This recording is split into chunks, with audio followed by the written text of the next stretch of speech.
गुरुजी माता पिता तो बचपन से यही सिखाते हैं कि पढ़ो लिखो, बड़े होकर नौकरी चाकरी करो, फिर शादी विवाह होगा, बाल बच्चे होंगे, यही मार्ग दिखाया जाता है। कहीं ना कहीं मैंने स्वयं भी यही मार्ग देखा है। तो कोई ये नहीं बताता कि तो आपको संत बनना है? इंटरेस्टेड हूँ और कहीं ना कहीं मुझे ये कहा जाता है कि तुम ऐसा करोगी तो हमारी बहुत बदनामी होगी, नहीं, रिश्तेदार बदनामी क्यों क्या होगी? कहेंगे कि इतना पढ़ाया लिखा है और वो ऐसे ही हो गई। और कई लोगों से तो उपहास भी हुआ इस बारे में, पूजा पाठ को लेकर के या इन चीज़ों को लेकर के। मेरे माँ बाप को ताना तो भी आपका सुना विवाह करने का मन नहीं है? नहीं। क्यों? क्या दिक्कत क्या है ब्याह में? दिक्कत यह है कि मुझे मतलब ये ज्ञात हुआ कि भगवत मार्ग में या हम यहाँ मोक्ष प्राप्ति के लिए आए हैं। विवाह करना या शारीरिक संबंध या ये सारी चीज़ें ये केवल मोह माया है और इनमें समय ज़्यादा मैं खराब नहीं करना चाहती बेसिकली। और अगर शादी विवाह हो जाए तो मुझे एक दूसरे व्यक्ति के अनुसार चलना पड़ेगा प्रतिदिन, जो शायद मैं नहीं जानती कि वो मैच होगा या नहीं है, तो विवाह के बाद ही। और एक बार विवाह हो जाए तो जो मुझे समझ में आया है कि आप उसे छोड़ नहीं सकते। और अगर वो परस्पर इस सदमार्ग में ना चले तो मेरे लिए काफ़ी कठिनाई हो सकती है। तो ये एक डर है। और ऐसा भी तो हो सकता है कि आपका जहाँ विवाह हो वो बहुत योग्य लड़का हो और आप दोनों संतों की तरह जीवन जिए। गृहस्थ में रहकर गृहस्थ संत और श्रेष्ठ होता है। बिल्कुल ऐसा हो सकता है। गृहस्थ लेकिन संत और श्रेष्ठ होता है। जो गृहस्थ के बाद विरक्त होगा वो पक्का होगा। मतलब पक्के तो फिर ठीक है, सब पक्के हैं, लेकिन फिर भी वो और अच्छा है कि गृहस्थ के बाद विरक्त। हमारे जितने आचार्य हैं लगभग, चाहे वो स्वामी रामानुजाचार्य जी हों, चाहे श्री चैतन्य महाप्रभु हों, ये सब गृहस्थ के बाद विरक्त हुए हैं। श्री चैतन्य महाप्रभु गृहस्थ के बाद विरक्त हुए। और तो विरक्ति गृहस्थ में रहकर भी हो सकती है, पति पत्नी साथ में रहे। अब वशिष्ठ जी और अरुंधति माँ पति पत्नी और देखो संत हैं। वशिष्ठ जी तो राम के गुरु हैं और गृहस्थ हैं। गार्गी और गर्गाचार्य जी भगवान कृष्ण के गुरु हैं। सांदीपनी जी और उनकी पत्नी गृहस्थ हैं और गृहस्थ में रह करके उनसे बड़ा संत फिर कौन होगा। तो आपकी बात सही है, आपकी जगह आप ठीक है, लेकिन एक ये भी नजरिया है कि हो सकता है कि ईश्वर ने हमारे लिए एक ऐसा संत चुन रखा हो जो गृहस्थ में रहकर, क्या है कि आपका मार्ग सही है, ठीक है, लेकिन फिर भी गृहस्थ आश्रम सेफ है, अच्छा है। गृहस्थ में रह के और फिर हम सब चीजों को जीते हैं, अपने इंद्रियों को, काम को, क्रोध को, लोभ। चलो आज आपके अंदर कोई विषय वासना नहीं है, ठीक है, लेकिन मन का भरोसा कौन करता है। एक संत जी पानी में खड़े होकर तपस्या कर रहे थे, सैकड़ों साल हो गई, 100 भरी उनका नाम था। सैकड़ों साल से तपस्या कर रहे थे कि पानी के अंदर मछली और मत्स्य का संग देखा, तो वो उनका मन जागा और उन्होंने 50 विवाह किए। तपस्या छोड़ी, 50 विवाह किए, गृहस्थ में रहे और उसके बाद फिर उनकी विरक्ति हुई, फिर उनकी सदगति हुई। तो मन आपका कंट्रोल है, भगवान करे खूब कंट्रोल हो आपका मन, लेकिन मन की चंचलता का भरोसा नहीं है। आप अपने मन पर विश्वास नहीं कर सकते क्योंकि मन बड़ा चंचल है।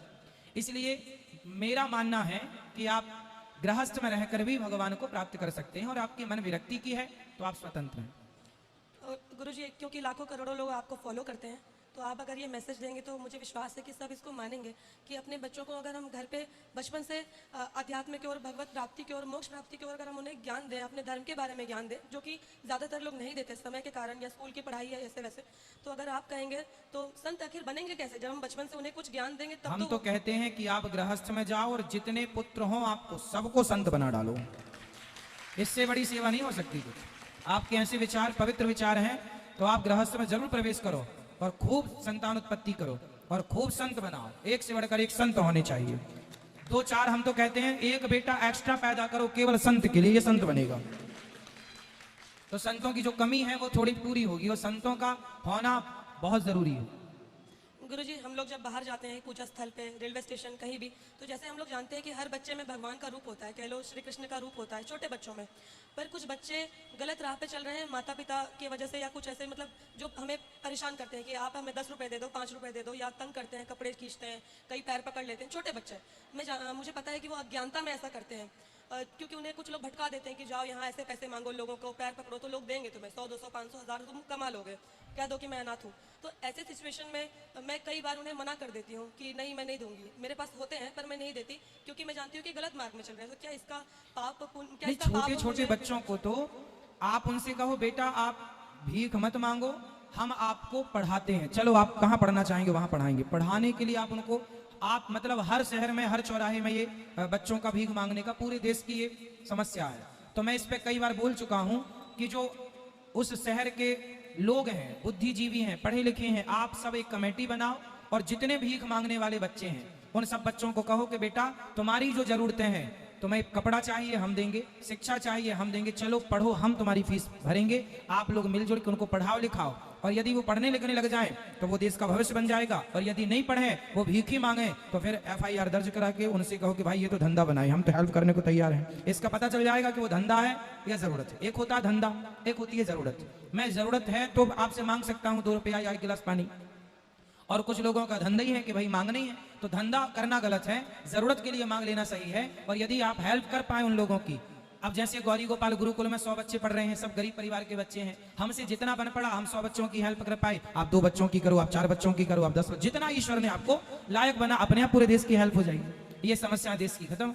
समस्याओं पर चर्चा नहीं करनी, समाधान पर चर्चा करना है कि इसका समाधान क्या है। तो गुरुजी मैंने कुछ बच्चों को कहा कि चलो मैं तुम्हें पढ़ाऊंगी, हाँ। पर वो मना कर देते हैं, कहते हैं नहीं भाग जाते इसका हैं। मतलब वो धंधा है, फिर उनको देना गलत है। तो मुझे ये जानना है कि क्योंकि बच्चों में भगवान होते हैं और मैं उन्हें मना कर दूं तो क्या इसका ना पाप ना, मुझे नहीं पाप पुण्य नहीं है, आप अपनी जगह सही है। यदि हम देंगे तो वो भिखारियों को बढ़ावा इस बात का, उन बच्चों को, कई बच्चे तो किडनैप कर लेते हैं लोग, बच्चों से धंधा कराते हैं, इस बहाने क्राइम बढ़ेगा। आप लोग देना बंद कर देंगे, अपने आप लोग समझ जाएंगे कि अब कोई देता नहीं है तो मतलब बच्चों को पढ़ाना ठीक है, यहाँ पर धंधे पर लगाना ठीक नहीं। कुछ लोग मिसयूज करते हैं बच्चों को, चुरा चुरा के, और बच्चों को भीख मंगाने के लिए। आप सब जानते हैं कि क्या क्या क्राइम हो रहा है। इसलिए चौराहे पर जो बच्चे हैं उनको आप कहो कि चलो हम तुम्हें खाना दे रहे हैं, कपड़े दे रहे हैं, पढ़ने के लिए, शिक्षा के लिए तुम्हारा सहयोग कर रहे हैं, भीख मत मांगो। यदि आपकी उनकी ये बात मंजूर है आपकी तो बहुत अच्छा है, वरना वो फ्रॉड है। राधे राधे गुरुजी, राधे बहुत राधे। बहुत धन्यवाद। आपसे बात करके जैसे मेरा एक सपना पूरा हो गया। बहुत बहुत धन्यवाद। खुश रहिए। जय श्रीमन नारायण गुरु